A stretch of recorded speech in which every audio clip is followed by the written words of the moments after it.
everyone, this is Harrison Moss with Harrison Moss Music, and today I'm going to show you that groove I just played from the legendary piano player and singer Fats Domino.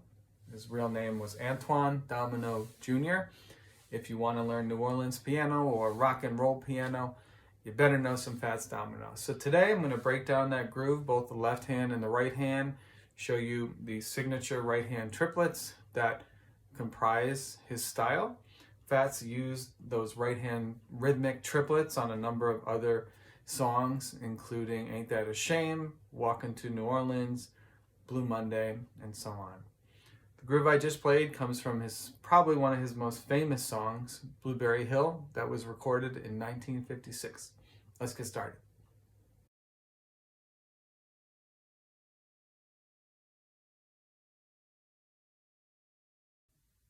First thing to note about this groove is it is in 6/8 time, meaning there are 6 8 notes for each bar of music. You want to try and tap out the rhythm before you play the notes. So the rhythm, it's going to go like this. My left hand is going to count out the strong beats. There are 2 strong beats per bar, 3 8 notes, in this case triplets, for each strong beat. So it's going to go like this. Triplet, triplet, triplet, triplet. 1, 2, 1, 2, 1, 2, 1, 2. My right hand is counting out triplets, and my left hand is counting out the 2 strong beats of the 6/8 time. Highly recommend listening to the live version of Blueberry Hill to give you a sense and feel of the rhythm. Much of this is felt rather than thought about in a technical way, so I'd highly recommend listening a lot before and during as you learn this groove to get it in your hands. Now, we're going to play the groove in the key of B flat, the original key.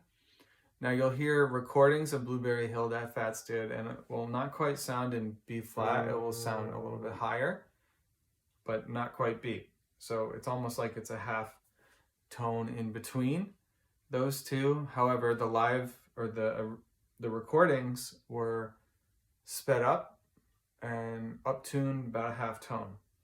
When you listen to the live recordings of Blueberry Hill, you'll find that it is in fact in the key of B flat. You want to listen to live recordings because you can play along with them. You can identify what he's playing and try to replicate that. My favorite live recording of Blueberry Hill is probably the Austin City Limits concert that Fats did in 1986. We'll include a link to that in the description.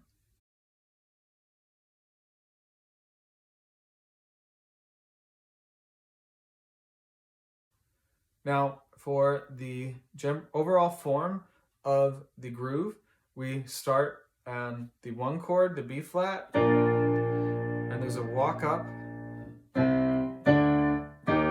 to the E flat. I'll show you the walk up chords a bit later. Just want to show you the overall form. So we're on the 1 to the 4. That's where the triplets kick off.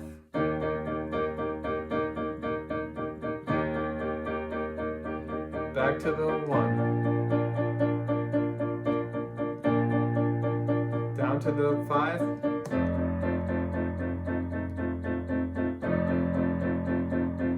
Back to the 1. You can repeat. That is the general form of the song. Again, listen to this song over and over to get a sense and a feel for the timing and how long you stay on each chord. Play along with the live recording as well.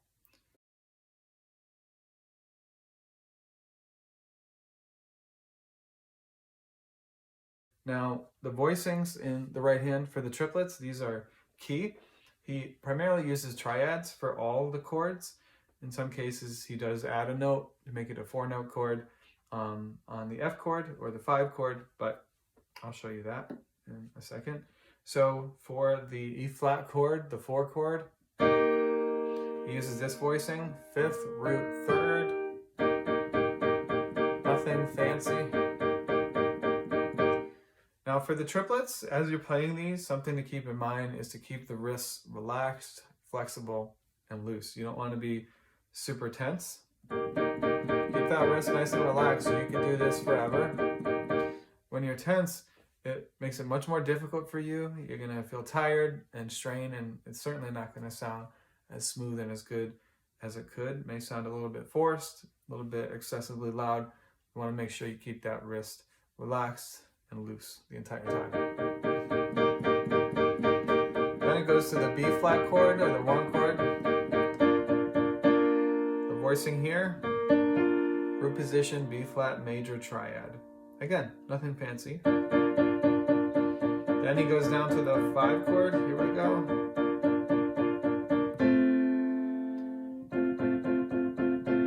Third, 5th root. As mentioned, you could add in that flat 7 if you like. You could make it an F7 chord. Doesn't really matter. Back to the 1. And that's it. Those are the voicings. Again, there's nothing fancy about it. So again, here's the E flat voicing. Here's the B flat. Here's the F. Or throwing in that flat 7. Back to the 1. Back to the B flat. Okay? Now you can notice with the right hand voicings, he's minimizing voice leading or the distance that the hand has to move between chords, or when you transition to chords. So he's not going from E flat to B flat up here, or E flat and then up here. He's keeping the hand relatively in the same general area of the keyboard. Makes it easier to transition, and it's a lot more harmonically smooth and pleasing to the listener as well.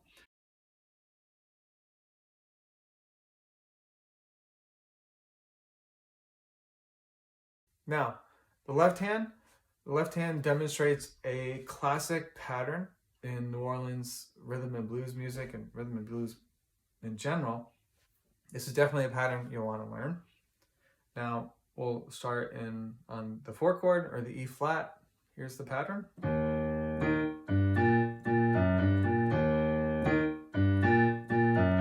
Here's the B flat pattern. F.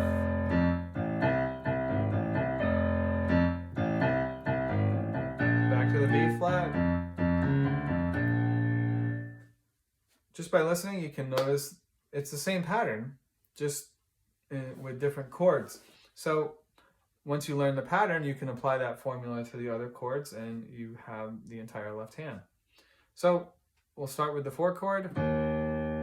Starts out with an octave. Okay, 3, 5. So you can see we're just outlining the E flat major chord.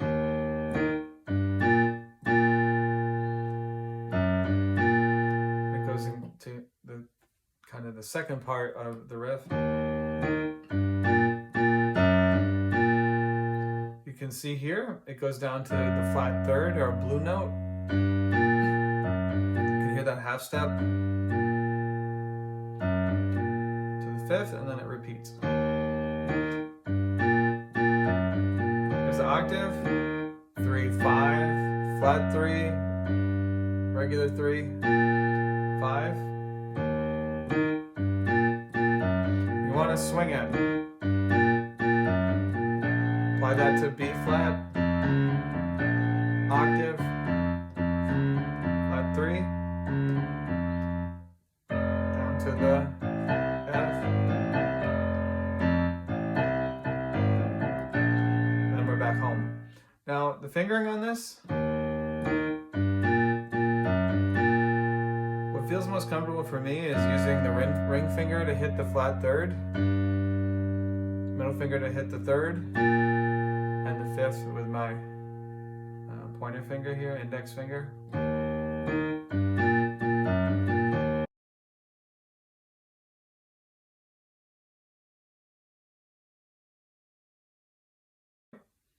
Now, putting the hands together, I'd recommend practicing each hand separately until you have it down. Should be able to have a conversation, be able to look at other things, maybe read a portion of a book before while you're playing one hand, because it'll be a lot easier. It tells you that you've really ingrained it into your hands and into your brain, and before you put hands together. How it sounds together is this. So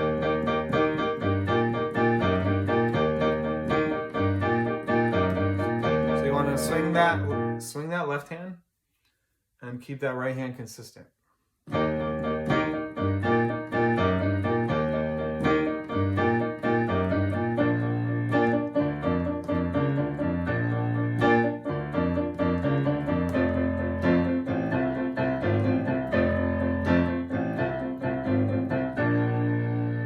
Okay.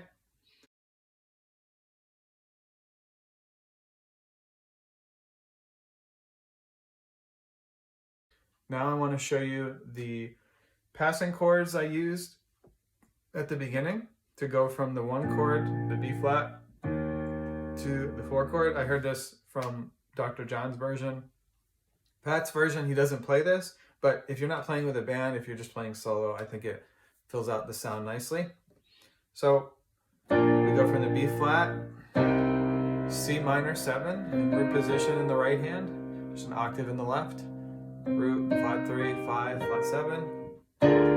Here's an interesting one, B flat 7 over D. So it's using the 3rd as the root. And then you're on the 4th chord. In real time, sound like.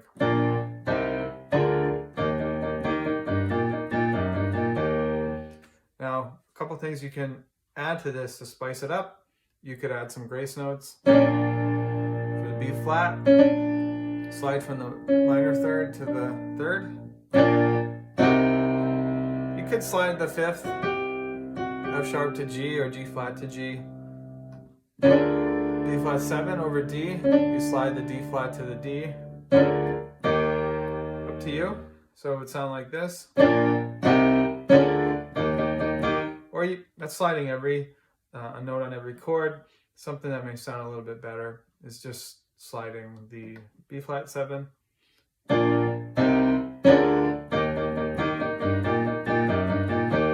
Certainly don't want to overdo it with that technique, but certainly an option for you.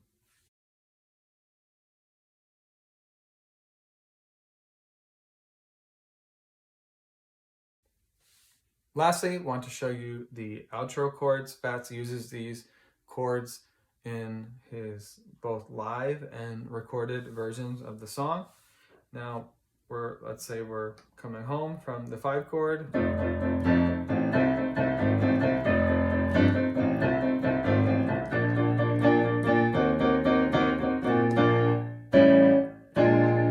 Okay, what is he playing there? So let's say we're on the 1 chord. This is a really cool chord. It's the minor 4, 6 chord. Okay, so it's the E flat minor 6. Using an inversion, not in root position. Root position would be like this in the right hand. We have the 5th, the 6th, the root, and the flat 3. So again, you notice in my left hand, I'm on the and. I'm using that B flat.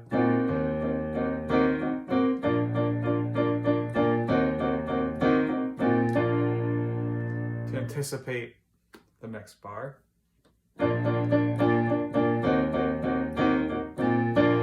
Final 2 chords, A7. Octave in my left hand, 7, 3, 5 in my right, basic voicing. Applying that same voicing to the B flat, so you're just moving things up. 7, 3, 5, 7, 3, 5. Just moving everything up a half step. Nothing crazy. All right, now I'm going to play the groove in time, so you get a feel for it. Here we go.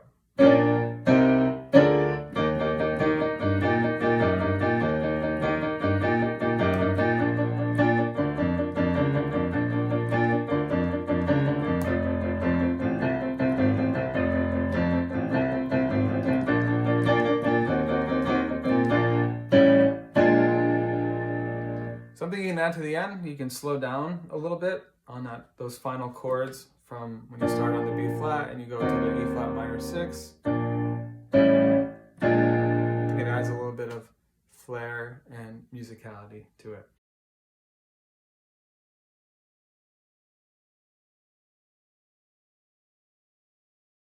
Thanks so much for hanging with me this whole time. Hope you got something out of it. Please leave a comment, question, suggestion about future tutorials you'd like to see. I would love to hear from you. Thanks again. Take care now.